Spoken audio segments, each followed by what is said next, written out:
from the batch of the 82nd batch that I had graduated from. Besides that, I come with about 28 years of experience in the industry, and I have delivered programs which are on leadership, entrepreneurship, sales, OBTs, and programs which are totally customized for corporates. I was not initially with the L&D, but had delivered several programs being passionate about learning. And my learning curve with regards to training and development is about 23 years, in which I've developed and also delivered programs in more than 19 languages, not only in India, but also abroad. So that's a brief background with regards to me. Currently, I do consulting, sales performance improvement, leadership coaching, leadership mentoring, and also implementation of programs which are both short term as well as long term. Now, I would start sharing the screen. And for all of you, this is, if I'm not wrong, paper 8, as you call it, in terms of your semester 2, where this is the first module that we're going to try and cover. We are only going to cover 5 parts of the current module today, and the rest of it we'll do it in 4 different sessions, along with the one that is currently being carried out. Just a brief introduction with regards to what I do. For the last 9 years, I've impacted about 9,15,000 plus participants. Done varied kinds of programs, both including POSH and others. I also do IDPs and managerial development programs along with LDPs with several organizations, as well as with universities and colleges, and also institutions like the IIMs and others. I also happen to do webinars, seminars, as well as several talks on specialized areas that I cover in terms of sales and leadership. Besides that, my specialization is into creating tailor-made and customized content for corporates.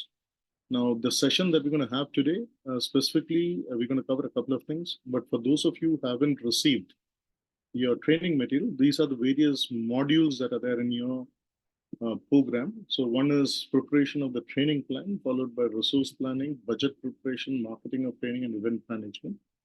There are several reference material as well as books that have been given in your textbook that you have to follow, the reference material that is going to be given by ISTD. Today, what we're going to cover is about 4 steps in the current module. So the first thing that we're going to cover is basically to understand the various components of training and training process. We're going to understand further with regards to what are the various areas that you would use in training, followed by how you basically create a training program appropriate for your audience. Then sequencing of topics, because it has to be based on what the audience is looking for, and context setting is very critical. Then we'll have the criteria for selection of trainer, which is very simple, and followed by step 5, step 6, and step 7 and 8, which will include learning objective that are specific and measurable. So we're going to measure the training as well and formulate learning strategies moving forward, followed by use of different training methods for delivery of our training and preparing a training plan. This is what is going to be covered in module 1. So I'll be covering till step 4 today. Basically, to start off with, I wanted to understand from all of you that if you have previously, heard about a training plan and a training process. So just wanted to understand what is your understanding with regards to a training process and why is it so critical in terms of organizations. So I just wanted to understand your understanding, and then I thought we'll go a deep dive into why this is very critical. So I'm just going to stop sharing the screen and come back to all of you once again. So just the specific question that I wanted to ask all of you. You can, keep your audio on and you can speak, or we could also have a text, which is there. But why is a training process so critical? And why is it so important when it comes to, especially, your subject, which is the 8th, I believe the 8th module or the 8th, this thing, which is managing training process. So the first question that I have for all of you is, why is the training process so critical? And what is the training process if you have a fair bit of understanding about it? Anybody in the room, Brajesh or possibly, Kathy or Shilu, Sanjay, anybody? Yeah, so Training actually have a direct impact into the organization performance. Okay. So if we are planning anything, so we have to see that what are the things which we are planning in a sequence which is going to impact the learning and developing the particular skill into the employees which we are hiring, so that they are able to deliver as per the organization objective. Okay. So what are the three areas that usually you look for when you basically have a training process or you have a training, plan when it is created? Yeah, What if are I may. Yeah, please go ahead, Brajesh. Yeah, so the first thing we would look for is the need analysis. You Okay. know, the whom for whom we are planning to deliver the training, what are their needs, right? Okay. So we need to analyze the needs of the participants or tribe, whatever you call it. And then Okay. accordingly, we need to design the course. The Okay. content should be done. And then the third part is the delivery of the course. Okay. So it should be a very effective and efficient way of delivery. So that, and there should be also a feedback mechanism to understand or to improve as a part of continuous improvement. Okay. Wonderful. Thank you so much, Brajesh. Anybody else? Why is this terminology called training process very critical even before you start creating a training plan? Training plan is a subset of a training process. But before which, why is a training process so critical? And what is a training process? Yeah, please go ahead, Amit. So I think it provides a summary overall to all the participants and even to the management. What Okay. would be the overall approach that the L&D department or training department would be looking at? Okay. Because employees work within the company, so there would be a requirement to upskill, reskill, Okay. and the market conditions are always dynamic. So Okay. to have people who are in line with the expectations and the outputs, it's Okay. important that people are trained on frequent basis, Okay. Now, along Amit, with the other processes which other folks spoke about. wonderful. Sadaf, if you want to add something, please go ahead. So basically, the when requirement it provides a structure to the entire training needs. So there's a proper structure available to train the employees, Okay. and accordingly, a plan, execute, implement, amend if required. So everything is a planned, timed manner in Okay. a structured way with a stipulated time frame given to it. So basically, overall, to provide a structure to this entire process, Okay. which is why the term training process becomes very important. Wonderful. Anybody else wants to add in? Kathy, anybody else? So I think most of it is covered, but just in lines to what everyone has said, it's a very systematic approach. It's like a cycle, so everything has to be interconnected. If we want to achieve our end objective, if we want a person to deliver certain ROIs, he has to learn something to reach that ROI that we are expecting. So learning is very important, and for effective learning, a process needs to be built into place on how I need to translate that required information to this learner. Okay. So the training process is very essential. Anybody else before I could give you my view and you can also add in if you want? Anybody else? Okay. If you allow me, in a training process, essentially, what happens is the L&D, which is a part of the human resources team, which is talent, development and training and development, you are going to have several stakeholders within the organization with certain set of expectations. Now, these expectations could be in terms of improving skills. It could be in terms of improving ability. It could be in terms of changing the behavior. It could be also in terms of providing additional knowledge, support, so on and so forth. Now, the process starts a lot internally, where you do in a detailed analysis with regards to what varied people within the organization are looking for, or business functions are looking for, or businesses are looking for in a period of time. Along with that, what you do is you try to basically create a series of steps which are logically aligned, where you take an approval from, let's say, one of the stakeholders or many of the stakeholders involved. And then you do a detailed analysis, which is at the SBU level, as I call it, as the strategic business unit level, or probably the functional level. Then you do it possibly at the job level. And then finally, you do it at the learner level to understand whether what you can create. So allow me to share the screen wherein this is certain thing that I wanted to share with all of you. So in a training process comprises of series of steps. If an external trainer or a consultant, since many of you are working for an organization, you will have internal stakeholders. If I'm an external trainer or a freelance trainer, I would come within the organization, do a detailed analysis with regards to what are, the lookout from the stakeholders, the functions and others, to basically create a course or create an objective with regards to that course, and wherein there are series of steps that are followed, and the series of steps that are followed, systematically you try to see that whatever you invest in terms of, let's say, even research to content creation to delivery to assessment to feedback, all of it can be basically effectively monitored and measured. And why this training process is so very critical is training is a systematic activity, basically trying to assess, correct me if I'm wrong, to modify the skills of a person. So skill, when you say skill, what do you mean by skill? How do you define skill? That's more critical. Does anybody here want to define skills of a resource that is there with you, or a resource that you want to get skilled? How do you define skill? If a person is to get skill, how do you define the skill attribute when it comes to a training process? So what is skill basically? The ability to do a particular task, that is called as a skill. Ability to do a particular task. Anybody else?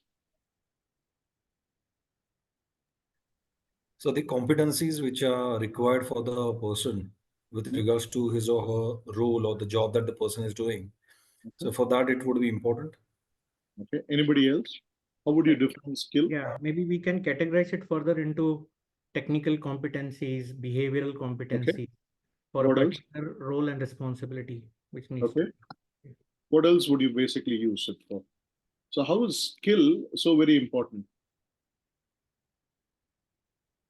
Because we are trying to basically measure if a person has improved in his skill. So when you're setting a training process, how do you basically measure the skill? Through rating, sir.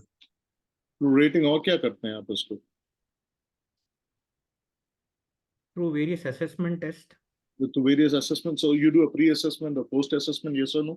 Yes, both will do. So Performance Gap evaluation. Variance performance analysis, evaluation, gap correct? analysis.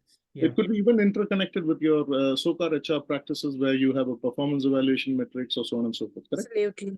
But Yes. the objective of the entire process in terms of trying to get the skill set up is to create a master or a mastering methodology wherein a person is efficient enough to carry out his task or her task or for the kind of job role that has been assigned. So let's say, for instance, if I assign a job role to somebody in the form of a sales, or even for that matter of fact, a welder, or anybody who's a machinist, or somebody who's a CNC operator, or somebody who's an HR person, I would try to measure them with regards to what is their performance for the skills that they have. And when you basically do a productivity assessment, you try to find out if this particular person comes in the higher percentile or the lower percentile. So that form of assessment is very critical. And this form of assessment also becomes very important for you to set apart when it comes to a training plan or a training process in place. So that's one aspect of it.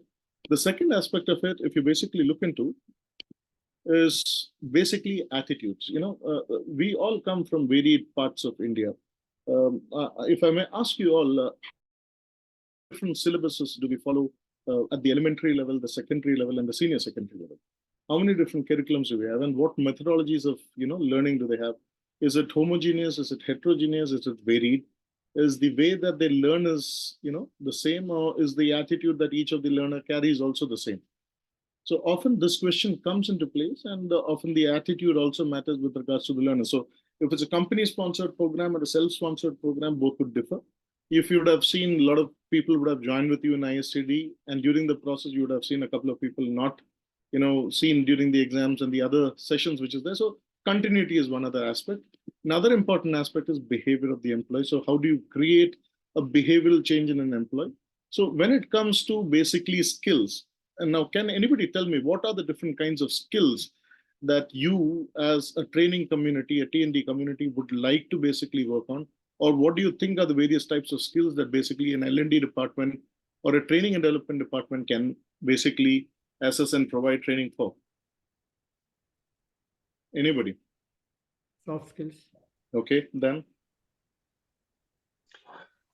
Managerial skills, operational skills. Okay. Leadership skills. Okay. Time management skills. Management skills. Yes. Okay. In the Technical skills. technical skills, wonderful. What else? memory and life skills. Okay. Critical thinking, conflict building, everything comes in. Emotional intelligence. Isn't it? Now, Capacity building. capacity building. Let me, if I can basically tell you, the types of skills that are basically involved include soft skills where there is emotional intelligence, communication, adaptability. There are hard skills which are specifically teachable with regards to a certain set of technical aspects, which we call it. So hard skills is usually compared to technical aspects. Transferable skills, which is applicable across jobs and varied industries when you basically are going for a change. Personal skills, which is individual innate abilities for in terms of character change or behavior change. There are then knowledge-based skills, which is basically done through a personalized learning methodology as well. But there are several other kinds of skills also that an L&D possibly might go through, which could include methodological skills, where you have analytical, organizational talent, presentation skills, problem solving, so on and so forth. Social skills could be there, where empathy, aspects of ability to communicate well, interpersonal skills and others come into place, and personal, wherein personal skills include responsibility, engagement, motivation, so on and so forth. Now, why all these are into different areas is because when you are into a training process, it's very critical for you to analyze the people in terms of ability, skill, behavior, as well as knowledge. And when it comes to leadership, it's a whole lot change in terms of the approach, the behavior, and other things that matter, right? And hence, that's the reason why a training process becomes so very critical. And mostly when we do the training process, we often tend to have also all these areas that is measured in. Moving forward, the first step of an effective training program would be what? If you want to start a training, and let's say, for instance, for a soft skill. So the scenario here is a soft skill. And if you have a soft skill training program that is going to be done for your team, let's say, for instance, anything in the format that we had discussed, so you can pick up one soft skill. What should be the first step in terms of getting an effective training program rolled out, or let's say initiated, let's say even for that matter of fact, planned or envisaged? What do you think would be the couple of first steps which would be there? Communication skills, sir. Okay. जैसे आपने communication skill अभी ले लिया. Maybe current competencies and skill set, and what are to be acquired through training, identification of the skill set required to be taken through this training process, the skill gap analysis basically. Okay, skill gap analysis. Mohan says one person as Deepak ji, आप बोलना पसंद करेंगे? Sir, I think उसमें अगर हम 5W, if we do 5W and H, like who is going to do, why we are doing, and when we need to be doing, going to do, how much, what is the level or gap we are going to cover. So all those things will help us, how to design or how to initiate a program. Okay, design initiate. Wonderful. Himanshu, then Himanshu, after that I'll commit to Amit. Himanshu. Sir, I think first step will be instructional objective. We will decide. अच्छा. और क्या होगा? सोच लीजिए हिमांशु जी, you are going to deliver a soft skill program, let's say communication program, right? Okay. I am the head of the department who is in sales, right? I have got a lot of freshers who are from different parts of the country who are management trainees, not from the top-notch institutes, but from the remote institutes of the country, right? So we are a company who's trying to bring in different kind of talent pool from varied parts of the countries, giving them a chance, but all of them are not fluent in English, and we're going to probably train them on communication skills. So when I'm setting up a training process, right? What will be the first step when it comes to an effective training program? What could be the first set of steps which would come in? कहाँ से हमारी शुरुआत होती है? TNI से? TNI से. आपने बोला TNI से. Wonderful. और assess the current level of skill set existing. current level of skills. और क्या होता है? Stakeholder expectations, need analysis. अच्छा, शुरुआत हमें कहाँ से करनी चाहिए? सोच लीजिए मैनेजमेंट ट्रेनीज हैं, टायर 3 टायर 4 मैनेजमेंट इंस्टीट्यूट से हैं, and your tier 3 tier 4 management institute students who are there are going to be taken through a communication program. It is going to be in English. Their English levels are not at that great. They're probably at a beginner level or an intermediate level, and we've got to get them to an expert level. Now, what would I do starting off with? Retraining evaluations. Okay, evaluations. Or sir, first we will identify the desired skill set required. अच्छा. We will identify where we want to go as organizational requirement. Acha, I think the first step, even before, because see, from in point of view of an organizational training, how someone from the head office will know that there is a challenge. The first thing is that the person or the departmental head, they should come up and tell that yes, we are facing a problem and we need your help.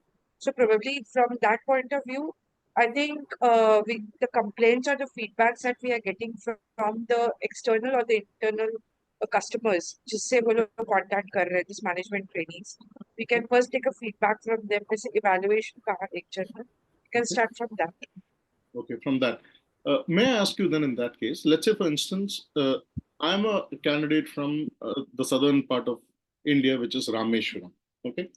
My total studies, which has been from a Tamil medium, vernacular, jo hai.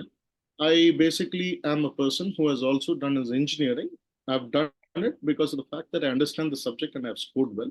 Then I did my MBA and I got selected. But my basic communication skills are not up to the mark. Where, let's say, I'm going to work for a bank and I'm going to be in touch with HNI individuals or corporate clients, where English becomes an important part where for communication. Now, a person who's from Rameshwaram is posted in a city like Bangalore, and in Bangalore, I'm supposed to communicate or well-versedly communicate in English. This is the requirement. Now, when this is the requirement, and the first step, when you basically create a training program, what would be the first part of it? How would you plan? What should be the series of things that should be carried out? So my question in that would be first and foremost that was this taken care of when the screening was done, when the interview was done at the start itself? Okay. Because if the already the expectations were set up from the candidate, did the HR team, the talent acquisition team take care of this when the screening was done? And probably we have to tell them first that it has to be done, or probably we put it in the requirements, like the candidate requirements that English communication is important, and also when the interviews are getting conducted, that has also to be taken care. The interview has to be in English language to check the communication, and probably not even allow such challenges to come forth. That's the first thing, because I believe a stitch in time saves nine. So rather than first telling them and getting them in and then again starting with the communication, that is the first thing that we can do, because that also comes if you see the point of view from training.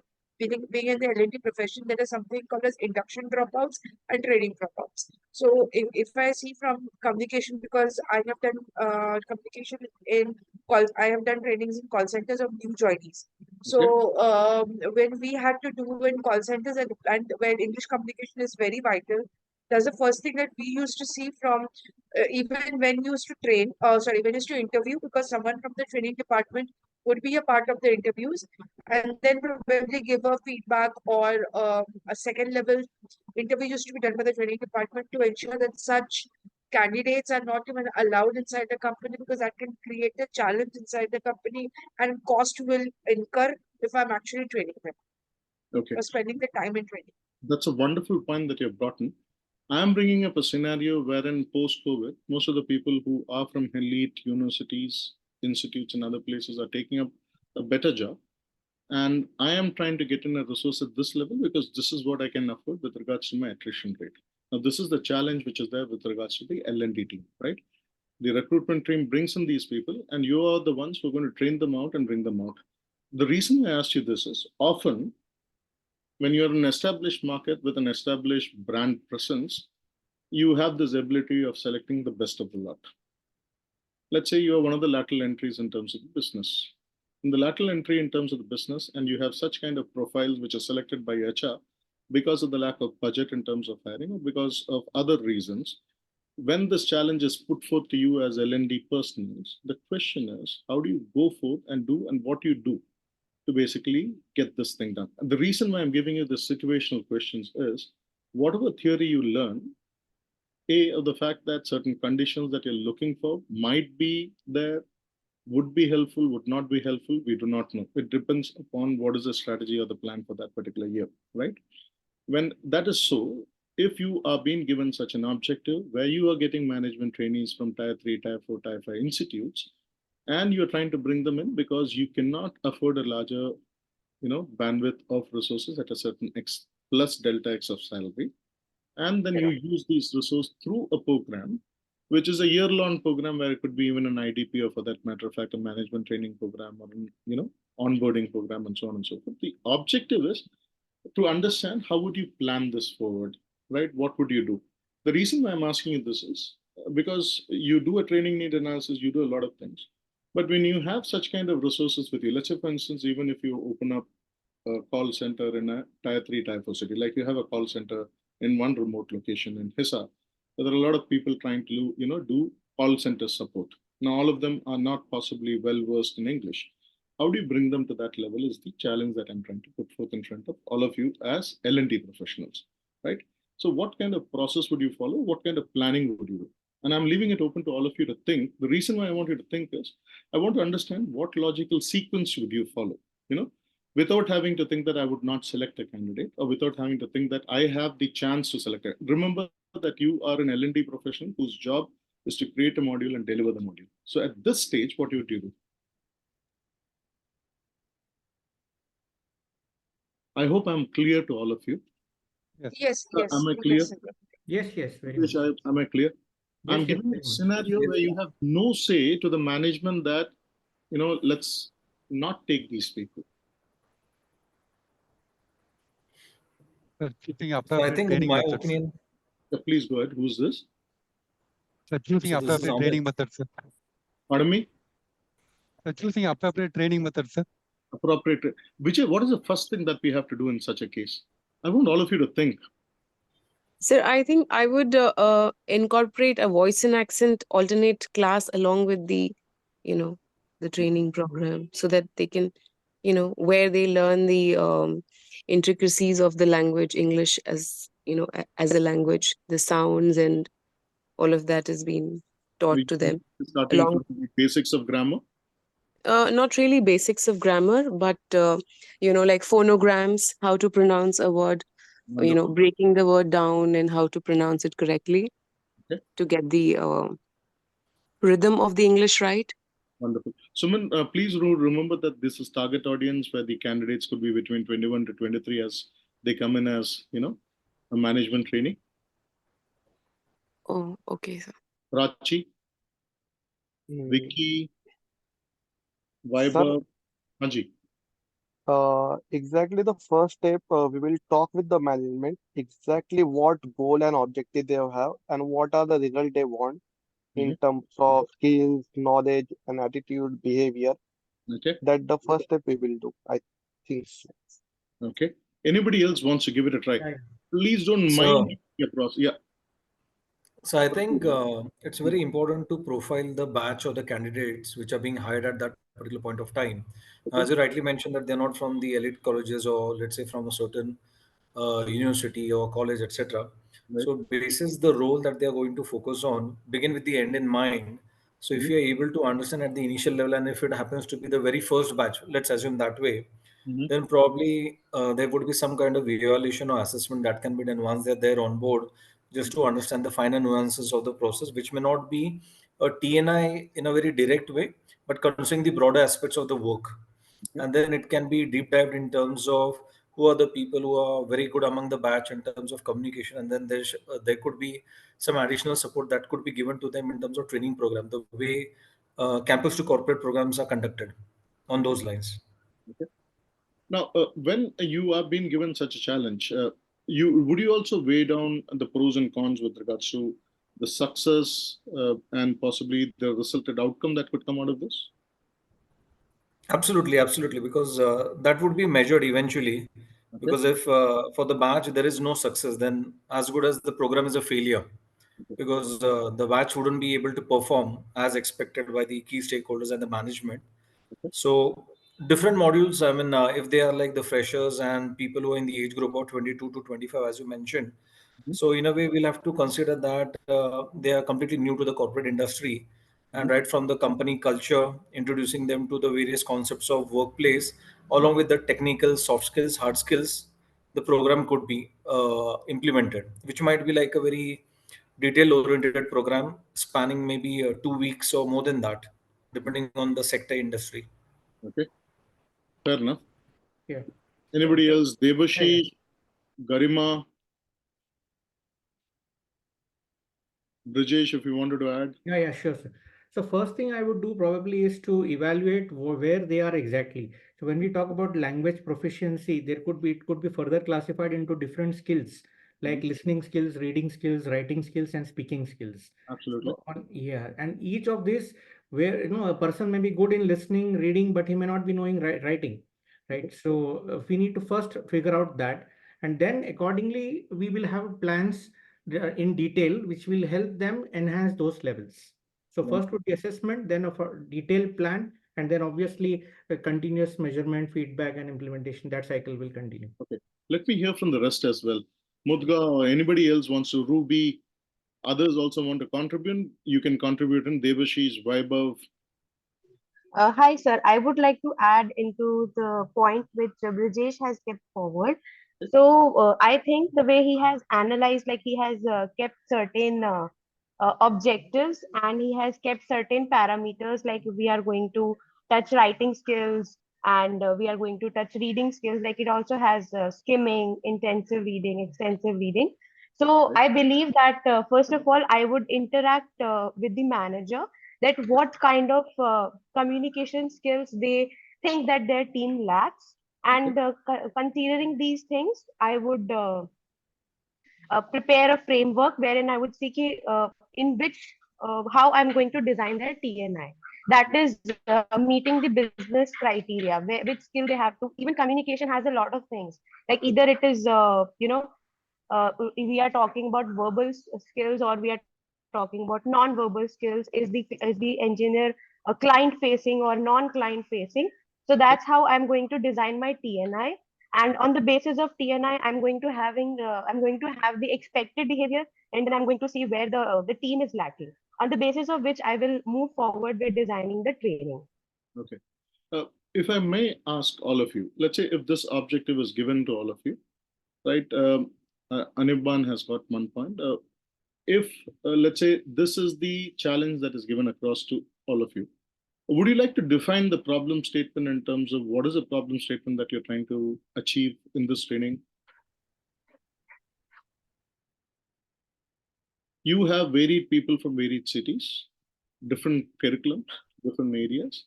Each has got a different understanding with regards to English. Like Brijesh had contributed, you're trying to learn all the aspects with regards to the listening skills, the reading skills, how they interpret, whatever they interpret, the writing skills, so on and so forth. Now, when you have such kind of a thing, even before you meet the stakeholders, there is a detailed planning that has to be done with regards to a trainer approaching the entire problem statement per se. Because you're trying to define what the problem statement is, that's half of the job done. And the balance of it is whatever process that can be followed to basically do the intervention, right? Now, the assessment, the other parts come in a little later because the fact that you try to understand what they are trying to achieve. But to start off with, very critically, we have to do an extensive planning when it comes to such kind of a scenario, where the planning process is directly to the efforts that is getting put in to find out if a person who's going through this process where Brijesh has mentioned or others have mentioned that you go through a continuous understanding of what the target the audience profile is, or you do a profiling, then you are basically trying to work out on what would be the desired outcomes that the stakeholders are expecting and what is the possible outcome that can be done through an intervention that could be in a month, 2, 3, or 4, which is there. Then you detail it out with regards to for each of the category of resources when you take them as a management training. Let's say 25 of them have been selected across the country. The 25 of them go through a rigorous training process. Each of the rigorous training process, you try to find out that each candidate has a profile and an effective evaluation or an implementation plan that was gone through. And you try to see whether the skills, the attitude and behavior towards this particular learning program is effective. You also try to give the candidates as well as the head of the department a clear picture with regards to how are the knowledge models going to work, what sort of techniques are you going to adopt, because each one of them comes from a different background, and what kind of framework and skills do you want to basically create for them, right?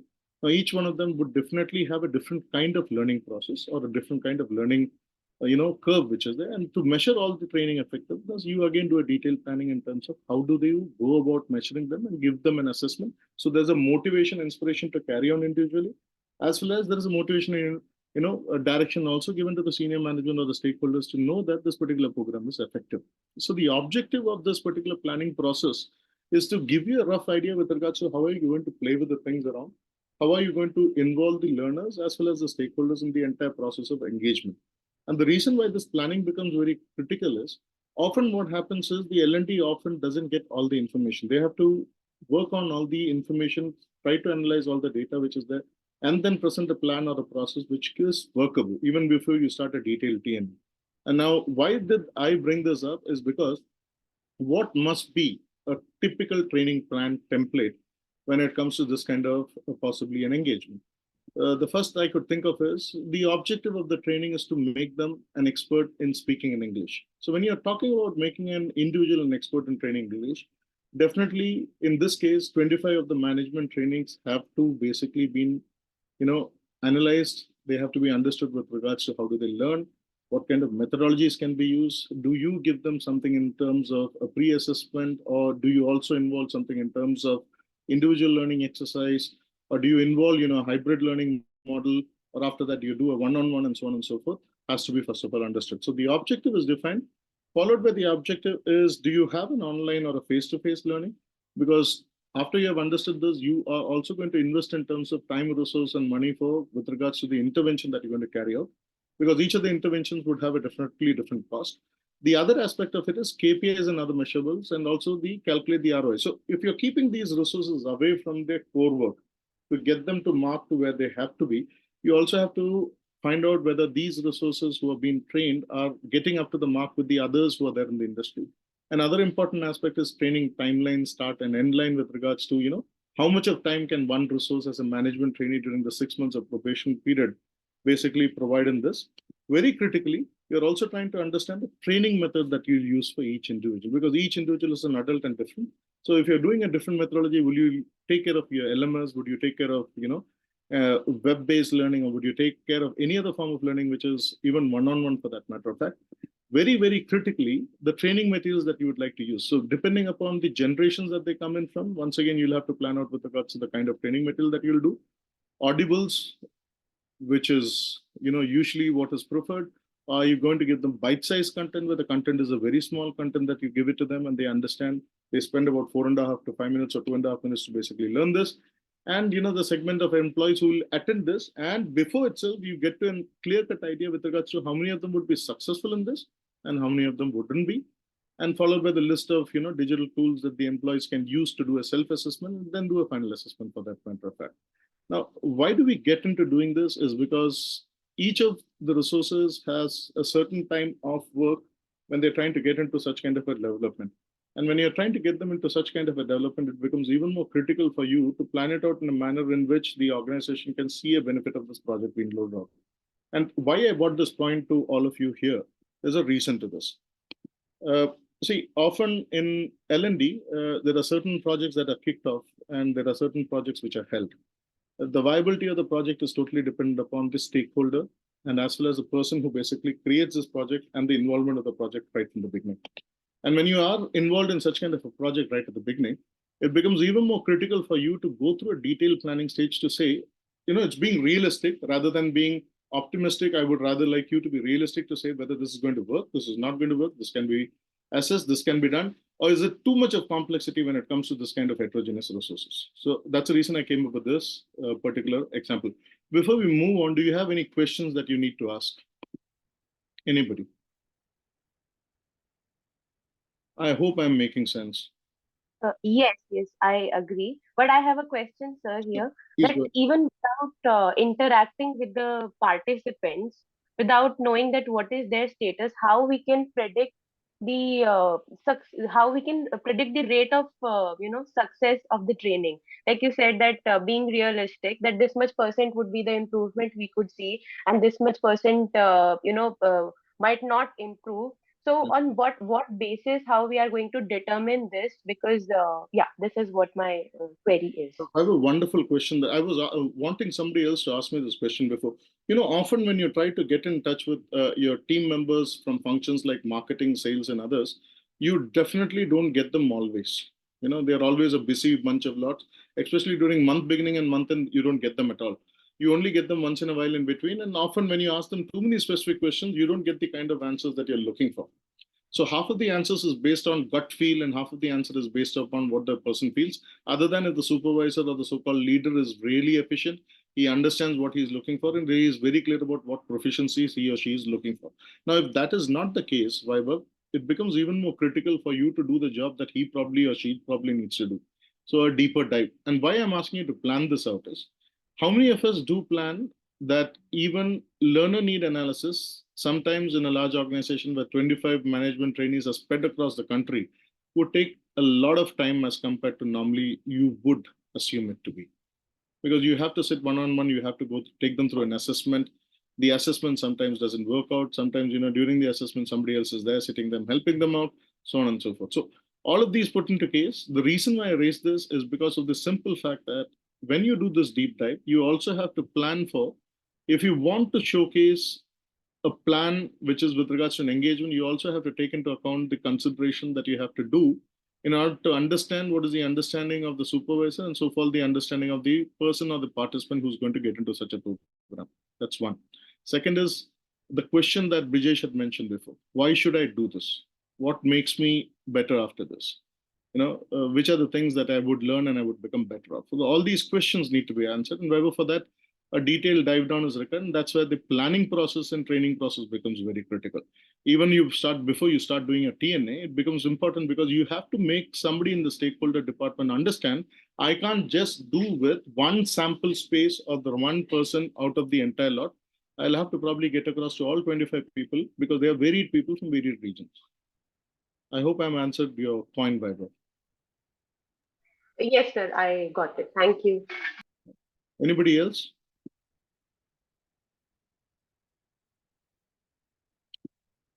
Shall we proceed?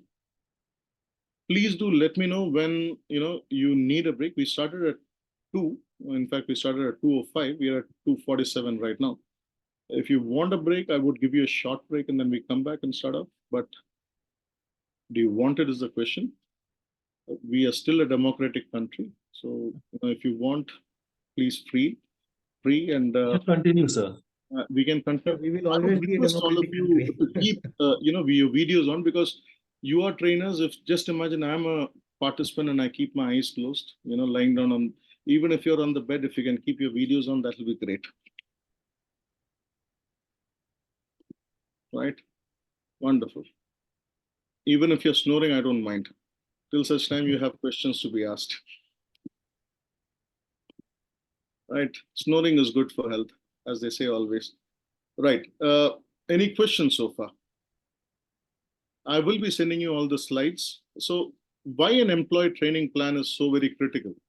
If I can ask you why an employee training plan is so very critical. I ask a lot of questions. I'm sorry, Garima, to wake you up, but I ask a lot of questions. I ask myself as well as I ask the participants and the stakeholders, why is this so very critical? Why is an employee training plan so very critical? It will Because this give you actually ensures an idea. Mm-hmm. Yeah, sorry, go ahead. Yeah, go ahead. this ensures that employee have the desired skill set required to complete a particular work or task or job. So to ensure this, training plan becomes a imperative factor. Okay. Wonderful. Anybody else? Tell me, how many of you have been consistent attending the morning program and the afternoon program? Because I remember how consistent I was when I was attending the program. How many of you are consistent, day in and day out, all Sundays, logged in, trying to get in as much as possible? Yes, I think whoever available here, we try to attend the sessions. Okay. How many of you Yes, we have done that. you attend the course? So the question that I have for all of you, why is an employee training plan so very important? Is it just for to answer your question, Yeah, go ahead. Go ahead. yes. So I think employee training plan is very important because if the organization wants to grow, the employees has to better their skill set, has to to make a change in their behavior for the betterment. As you can say, for organizational development, if you want your organization to get developed in a positive manner, that's why employees need to get developed. And they can, and training is a very big part of it, be it a skill training or even a behavioral training. Okay. How many of you agree the fact that employee training plan is only important for the stakeholders, not for the rest? So it's important for everyone. Okay. Because it's more like a roadmap. Okay. Sorry? Who is it most important for? It is for employee, and again, employee are within the company. So for company also, it becomes important, because if training programs are happening, people are getting trained, people are getting developed, capabilities improving, Okay. eventually it's going to help the company, and employees would be more aligned and more engaged with the organization. Otherwise, eventually employees would feel that they are out of the skill in terms of what's happening in the market as against their role, and Okay. often people move out for lack of training or lack of good quality training, Okay. and that would be also impacting the attrition of the company, and of course the process and the cycle continues in itself. So it's important for everyone, but for retaining good employees and employees who are there who are going to be more productive, it's Okay. very essential for employees. Now, how do we make a 23-year-old or a 24-year-old or a person who's in that age to understand, look, there is a gap? Sir, I think the trainee employee program, that employee program is essentially there to fill the gap between the entry behavior of the employee and the terminal behavior which the company desires out of the employee. And it's this program, that this training, it fills that gap. Once we understand the gap, how the employee enters into a training program, the attitude and the skills that he has when he's entering, and what the company desires that employee to be after the post the training program. So I think just to reach the terminal behavior, this is important. Okay. How many of you have been to a Bring dentist recently? everyone to this. Sorry? How many of you have been to a dentist recently? I went just this morning. Oh, wow. So how was your experience? What did the person do?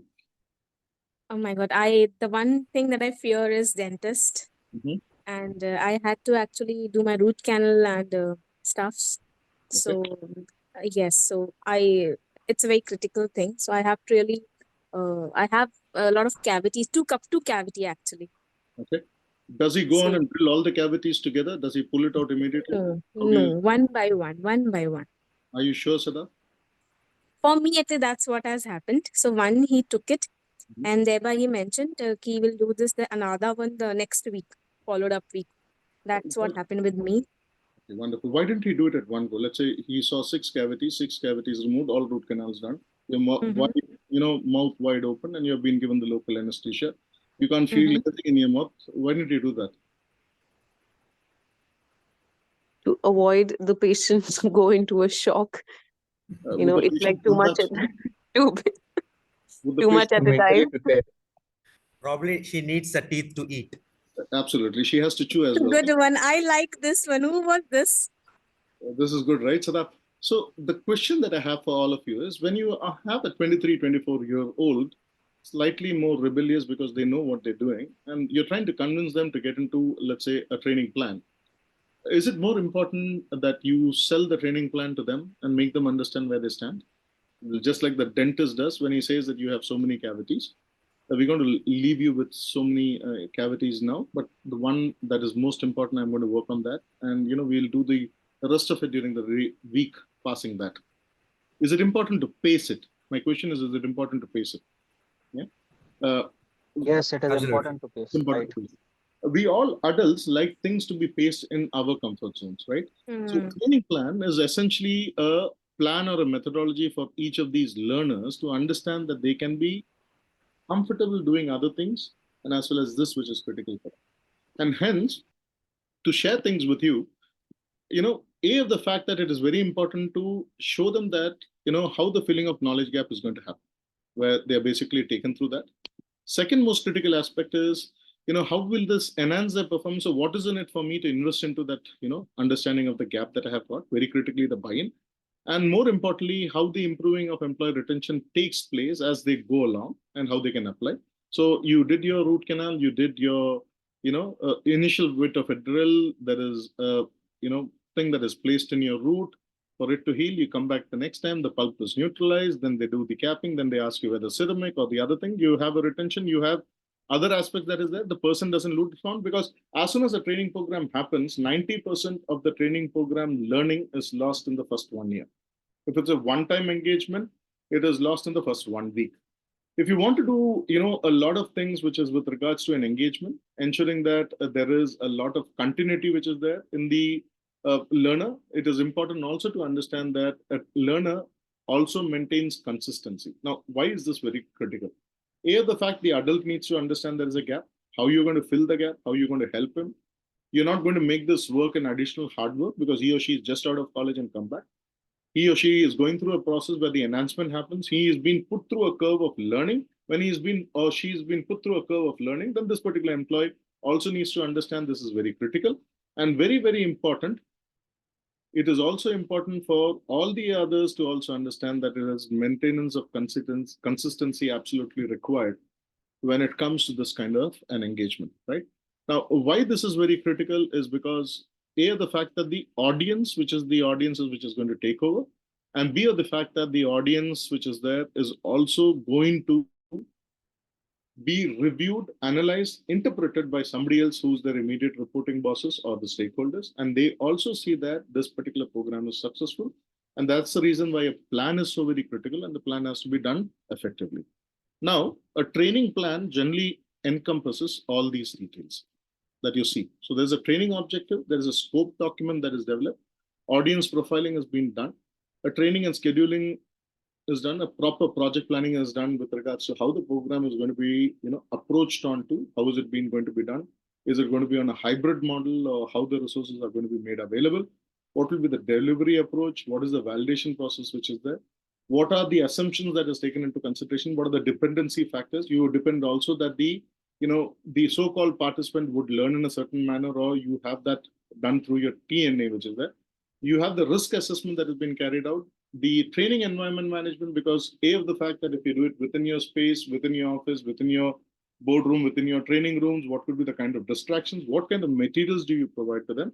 And the ongoing process of the training, and what training resources need to be provided in terms of not only the faculty, subject matter expert also, but somebody who's there to guide them, take them across, or do their, leaders get trained also on this aspect of how to take them across through the learning process.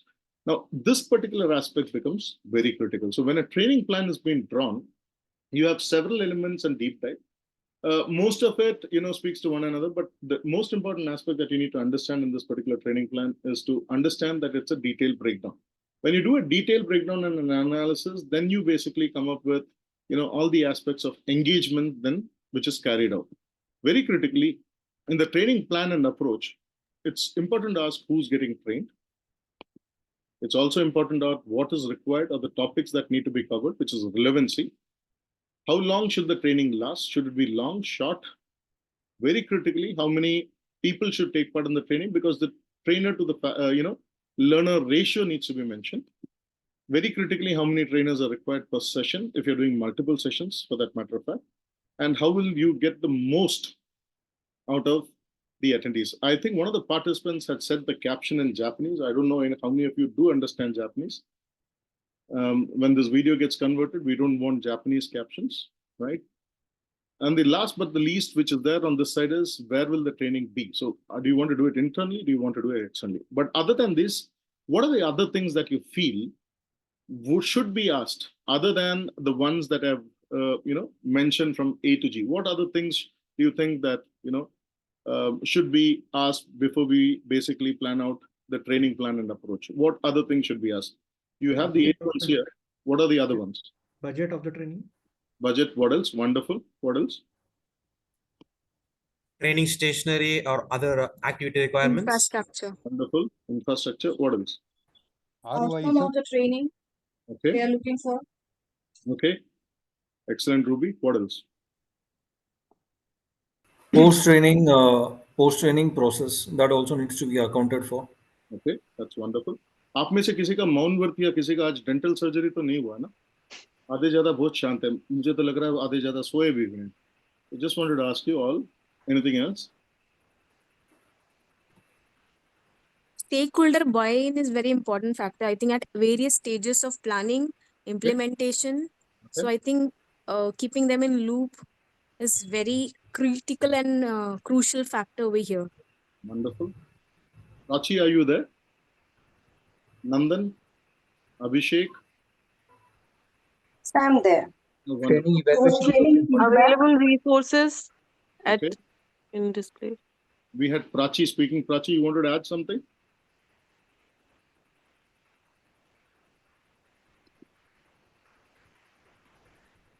Deepak ji? Sir, how will the Sir, training evaluation be, or form. the training outcome will be assessed? Okay, how the training outcome will be assessed? Wonderful. What else? Who is going to be the trainer, or who is going to be the instructional designer for this session? It could be so that sometimes your instructional designer could be somebody else and the trainer or the delivery person could be somebody Correct. But do you think it's an important thing? Because many times what happened that, especially in problem solving, people who are not rightly skilled, are we assessing them as well? else. Absolutely. It's very much critical. Yeah. Anything else that you want to add in? Okay, let me quickly add in the rest of it. How will you structure the training is very important. And sometimes you might plan the structure, but the structure of the training keeps evolving because the participants, as they evolve, they could change. Some of them could learn fast, some of them would be very slow. You'll have to even them out. Another important aspect is the training environment that is required is very critical, because most of the times when you do the training within your organization in-house, there are bound to be a lot of distractions. How will the training be done in terms of evaluation each day or the end of the training, so on and so forth? Please understand, when you are dealing with generation Z as well as generation Y, they don't like periodic assessments. If they are taken through periodic assessments, it becomes very boring for them. So you need to take that also into consideration. Identify the required team to implement and approach the training program. And very, very critically, it also is important that you document the training plan, reflect all the training sessions that is there, both to the participants as well as all the training activities that you have involved in. You tell the stakeholders why you have involved in and what would be the benefit out of it. So you have all these aspects that get covered, right? Now, is there anything that you feel that we are missing out other than the ones that is mentioned both on the left and the right? Something that I think post-training interventions, let's say there are, if we have divided them into three categories, that okay, the people have improved, and people who are who can improve with more efforts, and the third category, like okay, their training intervention is something that they have to take individual approach as well. So when it comes to second category, wherein we need a bit more efforts, that will fall under, I believe, post training interventions. So mentioning it in the training plan, would it be better, or we should do it once we are done with the training? So, if I can ask you this, let's say, for instance, you have one of the SBU heads, the so-called strategic business unit head, asking you this question. How do you think the training program, which was carried out in communication skills, is somewhere impacting on the better realization of funnel or the opportunities that the salesperson has, or on the conversions? How would you correlate?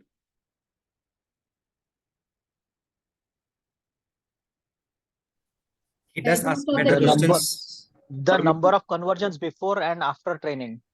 Number of conversions before. May I ask you all this question? Let's say, for instance, you have an HNI individual who's been dealt by the management training, and he or she is not that very great in conversing in English. You have opportunity analysis that gets done, that so many inquiries came in, so many telecalls made, so many customers met, but conversions have been, let's say, 12%. And all of a sudden, you do the training program. During the training program, the course of the training program, let's say 6 months, you see that the conversions are improving, right? So from 12%, it becomes 16%. From 16, it becomes 22, 22 to 24, 24 to 30. Now, generally what is said is, market has improved, number of inquiries have been larger. But how do you prove that the training intervention has played an important role in terms of this particular participant able to convert a lot more as compared to what previously he could do? So how do you do this analysis? It is all about related to how much time was spent during the call. Okay. Previously, what was the time that was spent? What were the topics that were covered? Okay. 1, 2, 3. And what was the length of the topics that were covered? And Okay. was the sales rep was able to convince the customer to the next level, maybe to getting a next extension of the deal, Okay. something like that. Okay. So these are variable parameters. Not only the final deal should be considered, but all these factors should also be considered. That was the training effective or not? Okay. In that case, would you also say, Jigar, that a periodic assessment of the learning has to be done with regards to application at work? Absolutely. Right. You all must have learned the Kilpatrick's model. You must have known that, how the person basically goes up, how the person basically tries to implement the learning at work. Behavior implementation, then basically the reaction, then it becomes a routine becomes a habit, the habit becomes a part of it. Yes or no? Now, is it critical for all of us trainers to do this? And is it important to have it in a training plan? Because please understand, you have 12 calendar months where you all work together to create this, right? Now, at the end of the year, I'm going to review all of you based upon what you did. Now, should your training plan have all these things incorporated for you to tell the management or your immediate reporting boss or your so-called, boss who's going to review you, to tell them that this is what is the change that you've brought in? And should that be a part of your training plan? Absolutely. Absolutely, right? I want all of you Ideally, to... yes, but I don't know how much practically in all the business organization it happens. Absolutely. Now, it is all textbook kind of thing. Maybe. The reason why I'm asking you this is, there's an important reason why I'm asking you this. Imagine out of 365 days, 211 days you invest into programs like this. Your plan doesn't capture the methodology in which you incorporate these learnings and you measure in terms of what is the ROI. Will your training plan be viewed as a plan that any stakeholder would like to invest in, purely not in terms of training value, but purely in terms of keeping an employee away from work, sending an employee all the way across, getting the program initiated, and getting to a completion stage? No, So I again, it believe is what is keeping end in mind. What is the organization that is looking at when they are planning for a training? Right. What is that keeping the end in mind? Then only we'll be able to start. So if the end objective is improvement in the ROI, then when the organization wants and the trainer wants that the person should be only taught about the ROI levels. Right. So then maybe it will be all depending on what was the ROI before the training happened and then after the training that happened. Wonderful. Kumud, you And want to periodically it be done. हाँ जी, आप और बोलना चाह रहे हैं? नहीं, अभी के लिए इतना. अभी के लिए इतना. कुमुद? Yes, I believe what Brijesh sir has said, ki ROI. So ROI is also a part of documentation. As you said that when we are not going to document, when we are not going to, show that what was the methodology, what is the improvement. So yes, I believe this all is the part of a training team only, that we capture what is the change. We go to the manager, we ask that, okay, what change have you seen? So I believe being a trainer and for our personal growth as well, this record has to be kept. Wonderful. In that case, So just to add to that point, shall I go ahead? Yeah, please go ahead. Please go ahead. So my view is for certain training programs, it's very obvious to measure what has been the ROI. Like let's say if you talk about sales process or call center process, wherein the billable hours in terms of how the customer efficiency has increased or we are able to have more products that are sold. That is one way. Second scenario would be like, let's say for training programs which are related to compliance related aspects of the company, wherein the ROI practically may not be there because it has to be done because it's a mandate. So in such cases, those programs are rolled out. But especially for those scenarios wherein it's very difficult to measure the exact outcome of the training program, some measures should be put in place so that towards the end of the program, as you rightly mentioned, the HOD or key stakeholders are going to understand out of spending whatever hours the employee has spent away from the work, what has been the value addition. It could be in terms of reduced number of errors or greater team bonding, team building, and some factors which were part of the objectives. So that's where the definition of what the training objectives were would really be important. Wonderful. In that case, I'm just going to share something with you. If you can quickly have a look at this. Would you agree that we could have different templates? So there are the 4 different types of templates that is generally used. One is a new hire template, or let's say a management training or a GET or so on and so forth. Then there's a training need assessment template, individual employee training plan, which is an IDP. and an employee development plan or a leadership development plan template that we can maintain to show where are we started and where are we actually in process, right?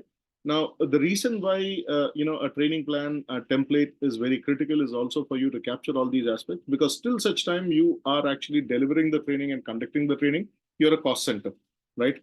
The moment the business starts seeing the result, the moment the business starts seeing the revenue, the moment the business starts seeing the change in the skill, the behavior, the attitude, also the ability for a person to engage better, they find seeing that there are ROIs in the entire process. And hence, I would request all of you to have your respective templates when it comes to getting a training plan processed, a training plan implemented, and a training plan rolled out, and plus the assessment of the training plan as it's going on. Now, why this particular process is very critical is because this particular training plan chart, that we have, starting from the learning need assessment to a learning objective, to a training design, to a delivery, to measuring it's this thing, plus the client, participant, stakeholder, so on and so feedback has to be captured in the training plan, such that the training plan encompasses all these things. You have a dossier that can be presented when even it comes to implementation of probably a same program or a better program during the next, the financial or the quarter or whichever way it is feasible for you to run it. So the plan, if you basically see, and the reason why I've written it as a plan, whenever you create a plan, there are 4 P's involved in the plan.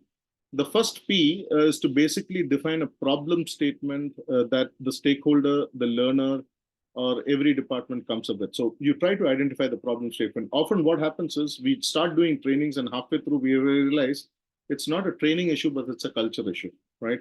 So please don't get into that kind of a trap. So the fact that you need to basically identify the problem statement. The second aspect of it is because, every training intervention requires prerequisites. You have to sit down with set of people to find out whether this training intervention candidly can work or not work. So that aspect of it has to be very clear. So a pre-assessment is carried out or a pre-engagement is carried out. The third part of it is a preparation for the training need analysis. Often what happens is preparation for the training need analysis is missed out in many organizations because of the lack of time. People pressurize you to do a lot of training need analysis, which is a very small sample space of the total universe that you're trying to study. The last P which is there is basically, you have prototypes that are created, that are checked, tried before you even start off the training program. The L in the plan basically starts for listening skills, especially when you run your observations, your questionnaire and so forth. A lot of things are missed out by participants because they don't mention it in words which is written. You cannot come out of it. So there are a lot of things that get missed out. So listening becomes very important. A stands for the approach. If your participants are not very, very happy with your approach, most of the things don't come out. So if you're a part of the stakeholder team or they visualize you to be a part of the stakeholder team, the participants do not open up. So that is where the approach matters, where your approach has to be neutral. And then is the new dimension that you get when your plan is created. Somebody would have said something, they would have felt that this is the problem. So often a doctor sits with you during the diagnosis to try and understand through your symptoms, through what you're going through, to basically understand what your problem is. Here, if you are a doctor of L&D, you need to sit across and analyze what is the actual issue.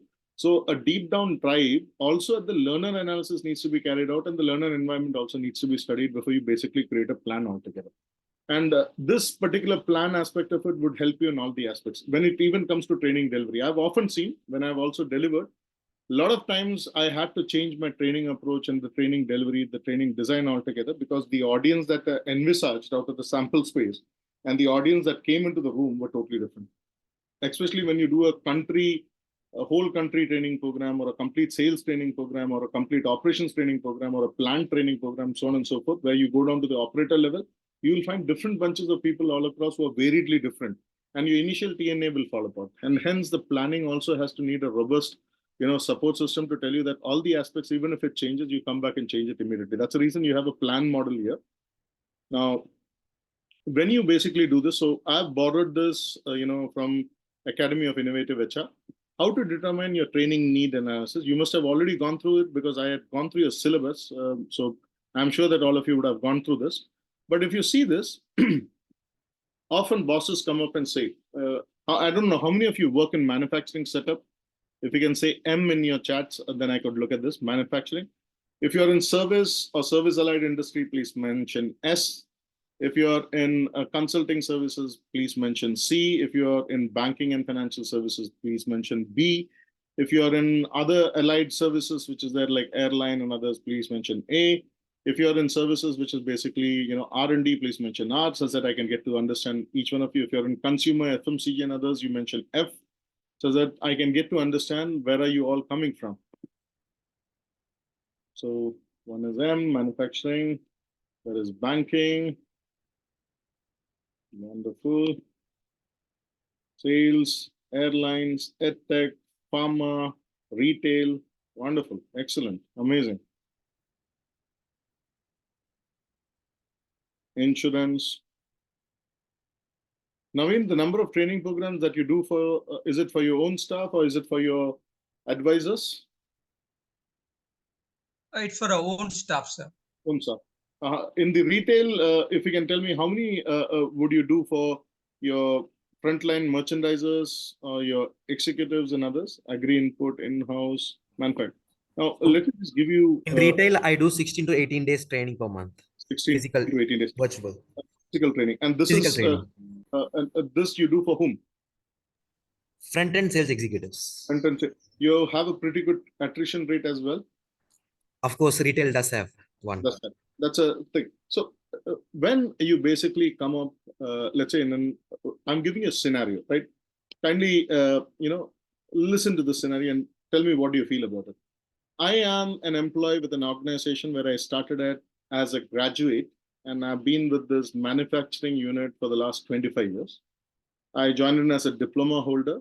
After 8 years of my diploma, I did my BTech. And after that BTech, I've done nothing but attended several training programs that the organization has run. And today I'm at an AGM level, right? Because of my years of experience, right? Now, I'm the one who's initiating the training program with all of you. So you're all my L&D support teams, right? I feel that the youngsters who are coming into today to work, especially at the blue collar level, are not engaged. The behavior is not right. They don't come in time. A lot of, space with regards to understanding of also the subject, because most of them have just tried to pass and have got marks, but technically they don't have an understanding. We took some of the resources because we thought they are trainable. Now I find that there's a lot of gap because when we try to put pressure on them, they're not able to meet the end result. Now, I'm talking to you with regards to a department in welding. In welding, I've got 60 welders who have to do 60 welding procedure. In the 60 welding procedure, of the 100 people that I have taken as graduate engineers, or let's say diploma holders, all of them have not been able to do that. And I have got a large set of people who leave the organization because they can't take the pressure. Now, I believe that this is only a problem with training, right? And I'm going to engage each one of you to get this done. And I've got about 100 welders who need to be trained within a span of 3 months' time. And I want their skills, abilities, and knowledge to be developed. Also, their attitude to be developed with regards to work. And currently, I'm at a production capacity where each person is supposed to weld, let's say, about 6 or 7 wheels. He's only currently welding about 3 wheels.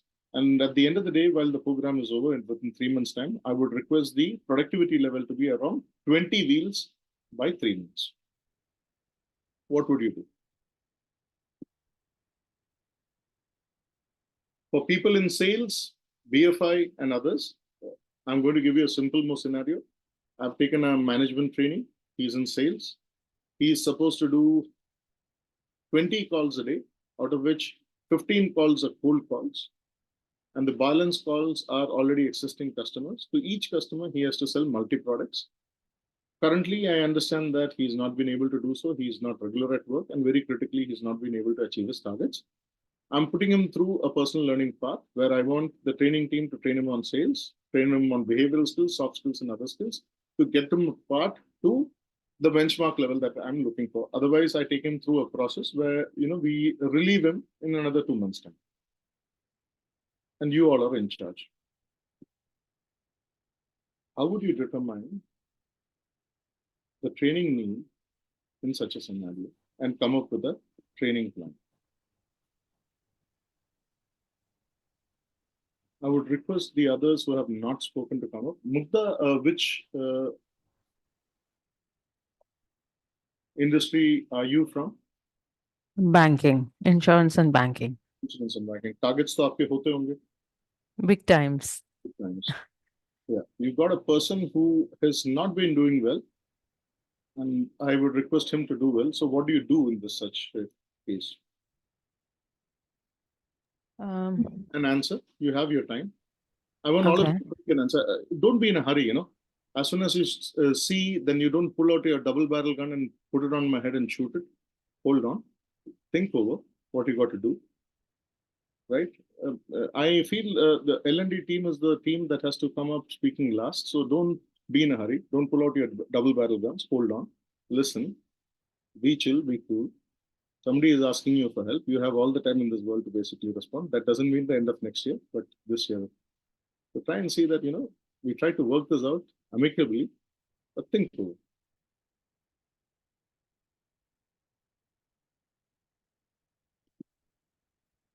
I would request the others also to come up, unless and until you are taking an afternoon nap.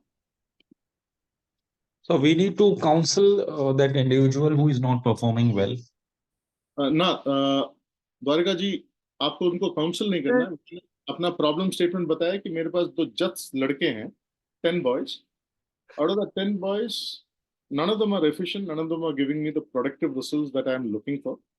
The sales conversion ratios are pretty less. They're not being able to do things properly. So I want them to go through an IDP plan or a sales training program where they become better, or even a product training program. You are the ones who are supposed to suggest me, because I don't have time to go behind them. But they need to start giving me results in the next 3 months' time. If they're good enough, otherwise, if they're not good enough, I'm going to let them go and bring additional people in. Sir, I think what needs to be done is a very thorough needs analysis in terms of, really collecting the data about the employees, like during the day, what time of the day are they more productive? And you'll always find at least 1 or 2 who is performing really good. So what is that difference? Like, what different is he doing that he's doing it better? Or, understanding these gaps, really trying to find out. Let's say I make you in charge of doing the entire study. I don't have time for it. Okay. And I'm going to give you 2 meetings wherein I'm a nasty fellow in sales because I need number. My boss is even more nastier than that. Right? So I'm going to give you time where you come in for 2 meetings and you help me out with what suggestions you're coming. You're not going to ask me questions. You're going to find and give me solutions. How do you approach? I'll look at the data that is available. Different departments will have different data, so collect it all together and really analyze where, why, what is lacking. Is it the motivation factor, like all of that keeping in? So you think about it, Suman, and let me know, what would you follow as steps? Imagine you're meeting the VP and he has got about 30 minutes window with you. In our case, we got a 5-minute window, and then you decide, how do we move forward?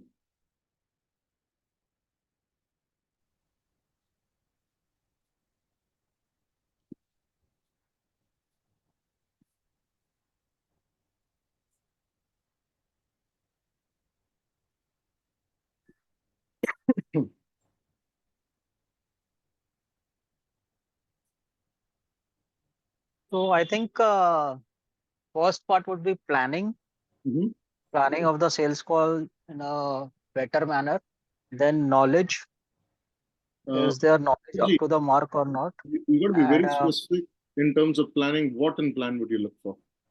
So planning as to what are the things that we are going to talk to the customer about. Okay. And also, if the person is selling, say, 3 or 4 products, he needs to be. Let's say you're going to do as to one. Okay, I'll make things. Yeah, that's what I'm telling about. Yeah, makes things simple for you. I'm going to be the learner here. So I'm the guy who's going to be fired. Okay. I'm Rakesh. You're the person from L&D, and you're going to do a one-on-one questioning with me. Go ahead. So Rakesh, out of the 6 products that we have, so 3 products, which are the best that you would like to sell? We don't have a market for any of the products, sir. You don't have a what? We don't have a market for any of the products. We have only market for the general insurance product. We can probably Great, sell an awesome. accident shield, Very good. or we can also Awesome, sell. Rakesh. Awesome. Yeah, because my area that has been given is an area which is surrounded by slum. So for a few buildings that we have, that is a really middle and low income group that I have. And I've been continuously telling my boss to change my area, but he often wants me to get in business from the area. I can't do a life insurance here because most of the people go in for postal life insurance because the premium there is very low. I don't have any product that is there with me, which is a low value product that I can offer for such a clientele. We don't have products for such a clientele. Great, So if Rakesh. I I am so much understand, impressed with your geographical knowledge. Yes, sir. I'm so much impressed with your geographical knowledge, Rakesh. At least And I'm happy I'm you heard me. sure. Sorry. At least I'm happy you heard me. Yes, yes, yes. But of course, we are here so to be that part of the organization for a so profitable outcome. Jigar and Rakesh, that so I think Now, what what do is you suggest? required Should over I be here in is the organization or should I look for a change? Because I don't think my territory is going to change. So it is always like that. We are not going to get what we always want in life, and each territory has a potential. Only thing is we need to identify what is the potential in our territory, right? Even if Yeah, there are slums, you can just point coming, identify. sir. Then I can take you through the Yeah, slums. Rakesh, You I can sell think the products. I have heard you now. Can you hear me out? Please, sir, go ahead. Yeah, so each individual is carrying a mobile phone nowadays, Rakesh.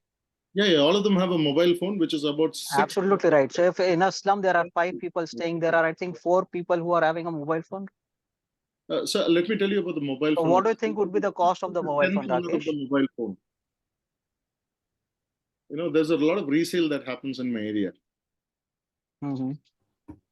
So the So it is mobile. not only about the way they are living, it is bringing the awareness of why it is important. Because being in slum also, people are going to fall sick and they also are wearing that life is also important. Yes, sir. So our product is not only about selling them the final product, but the values that our product is having. Do you feel that our products are valuable? Our products are valuable for the target audience we're trying to address, but not for this target audience.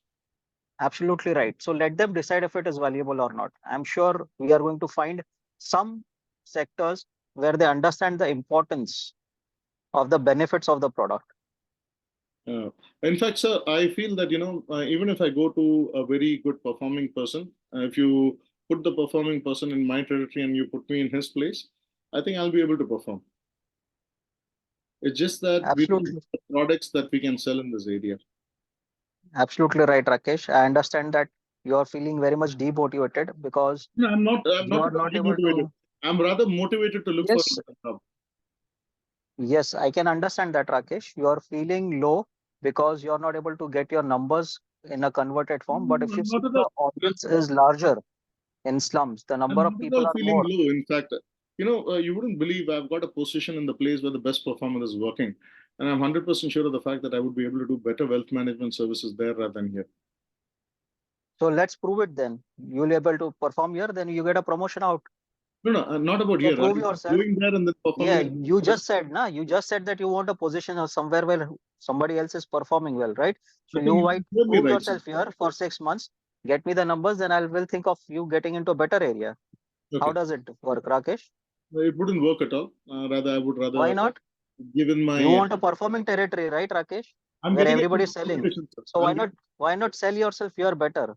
No, I'm trying Prove to. yourself, Rakesh. I'm getting this You can do it, position Rakesh. competition.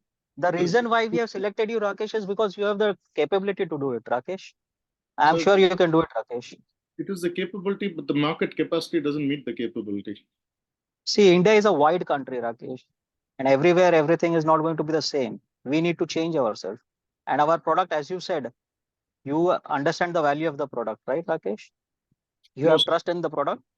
I don't trust the product that we are currently selling in my territory. My area is not that very wide. It just has got a couple of pin codes where it is completely slum area. So how do you think I would sell? Why don't you come and visit my area to try and sell? Definitely. Would We'll anybody work else together, want to give it definitely. a try in a training need analysis at the learner level?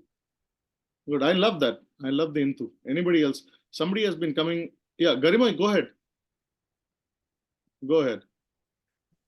No, sir, sorry. I don't want to say anything. I just No, you know. the reason why, see, often what happens is, I have to tell you this, this is, a lot of times this happen. A training need analysis we think is going to solve all the things, right? The fact of the matter is there are a lot of unsaid things that we don't explore.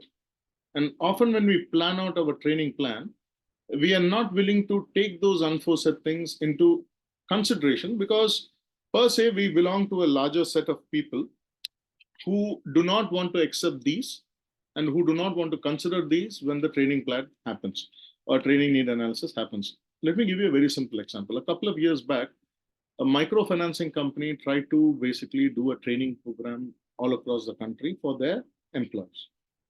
Now, without a trainer understanding to the locations that they travel into, where they don't have even a mobile connectivity, they started doing this program, which is an online program, right? An analysis was done. So they moved to the best possible territory where there was at least a 2G or a 3G availability or a 4G availability. And they saw that the network works and they started off doing this learning program. And the learning program was carried out, but unfortunately, it never reached all the target audience and it couldn't be well received. The fact that the training program had to be done on the field, sitting across, just like, we have Timothy trying and going across and doing the retail programs at the outlet, because you need those set of people who are there at the outlet to be handled, told, and then given encouragement. So your training plan also needs to have one more element, which is very critical. And the reason why I brought this up is because training need analysis, when you do, you don't emphasize this enough because budgets are squeezed.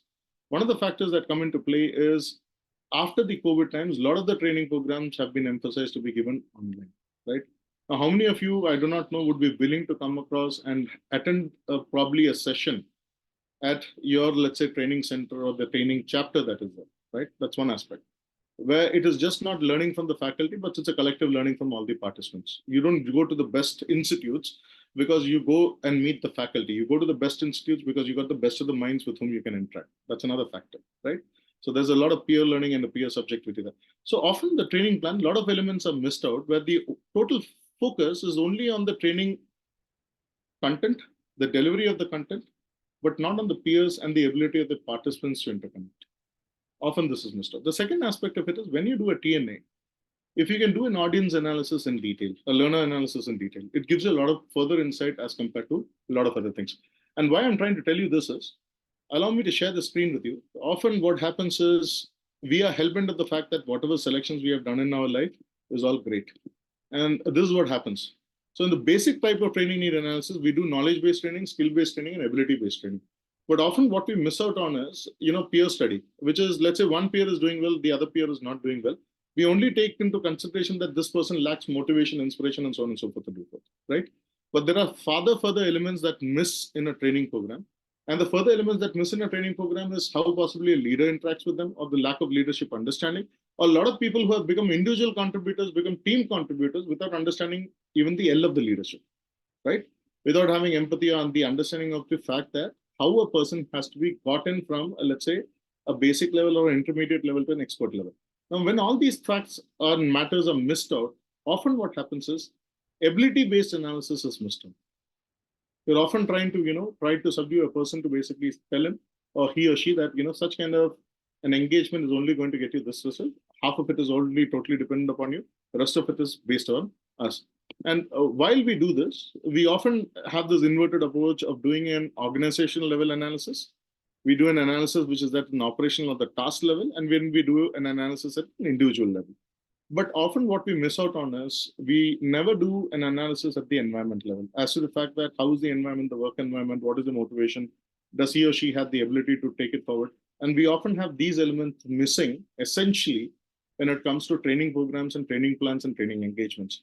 When you miss this particular aspect, which is the external motivation factor, which is both peer as well as, the so-called territory that you work in, you miss out a larger chunk of the training aspect where the employee attends a training program only because he is nominated. He doesn't feel that he ought to attend this program. He is nominated because somebody thinks that he's not well enough. Whether he's motivated enough or he's inspired enough to attend this program, nobody pays attention to that, right? And hence, the reason why I brought this up is often, even I as trainer, many a times have lost on this.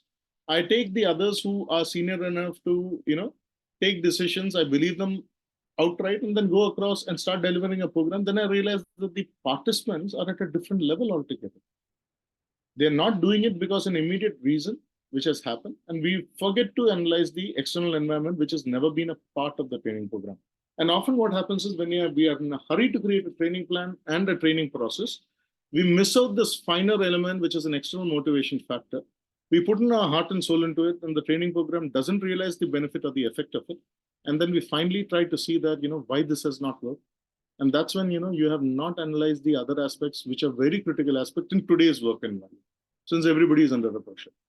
Now, the reason why I wanted all of you to go through this exercise is also because of two reasons. A, that a learner need analysis is even more critical as compared to the other needing analysis. And when it does so, a particular trainer has a clear idea with regards to what are the motivations, inspiration the adult carries in learning. We are not talking about children, we're talking about adults.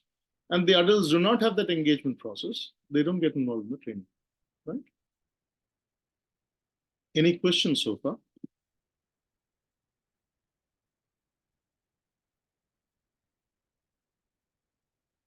Any questions so far? We are exactly at 3:35.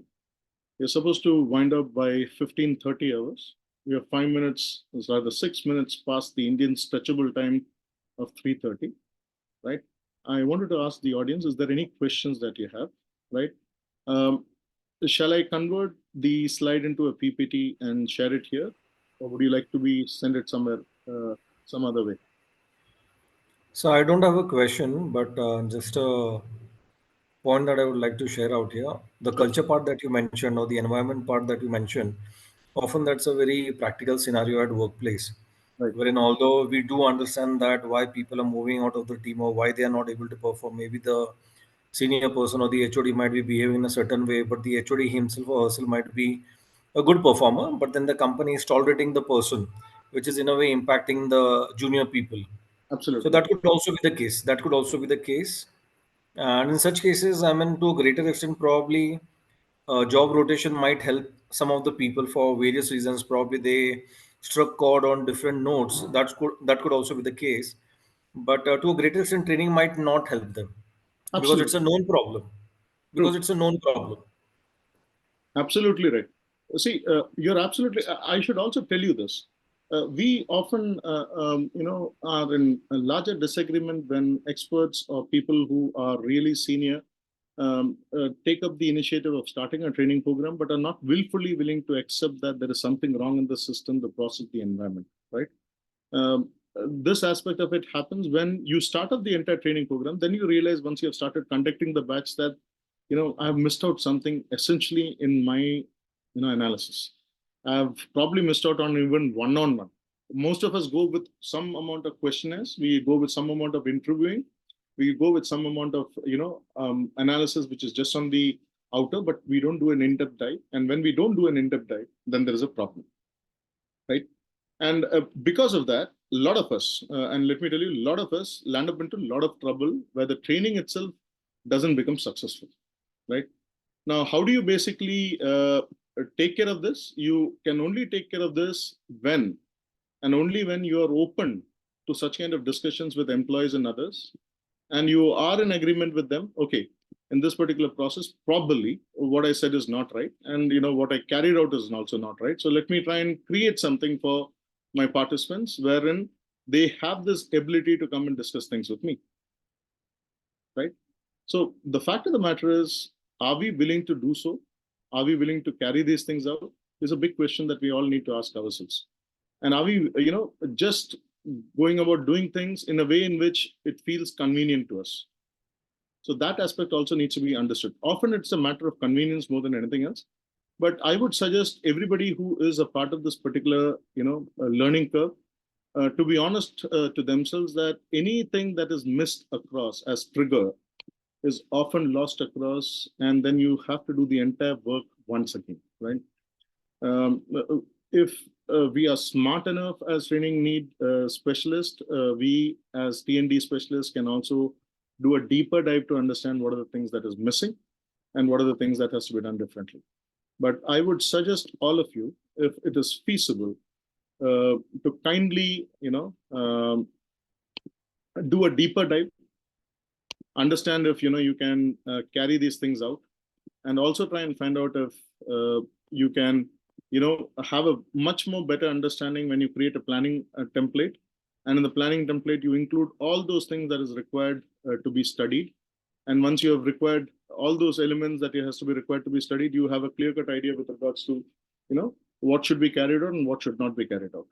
So this aspect of it becomes very critical.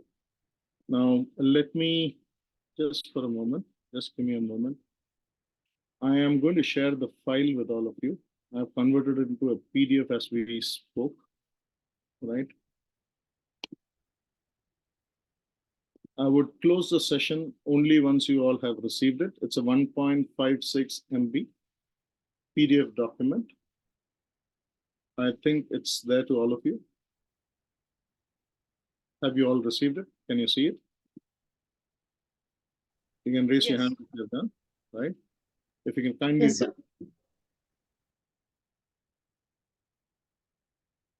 Done. I would also share with you a couple of reading spaces that you can read through. I would suggest you that you have a wider read than the material that's been offered to you. I think examination is not the only criteria here. Your criteria is to also understand father and mother, because I believe each one of you is motivated enough to be on a Sunday here. So I understand this as well, that you would like to implement this properly. So I request all of you to kindly go through the content. In the next session, we will have the module 1 covered and the module 2 covered, right? I wanted to go slightly slow today, so I want module 1 and module 2 covered. And we'll meet soon. So the ISTD diploma team would get in touch with you, and they'll tell you the classes that's going to happen next week. I look forward to having you all here. Thank you so much for bearing with me for the 1.5 hours, right? I hope it's been a fruitful learning pace and time for you. I wish you all a wonderful Sunday, though half of it is eaten all too. But still then, have a graceful Sunday and have a wonderful week ahead. Thank you, sir. Thank you, Thank you, sir. sir. Thank you, sir. sir. Wishing you the same. Wonderful It was an session. insightful session. Yeah, absolutely. Thank you, sir. Wonderful and exciting session. Thank you, sir. Mr. Devashish. Thank you.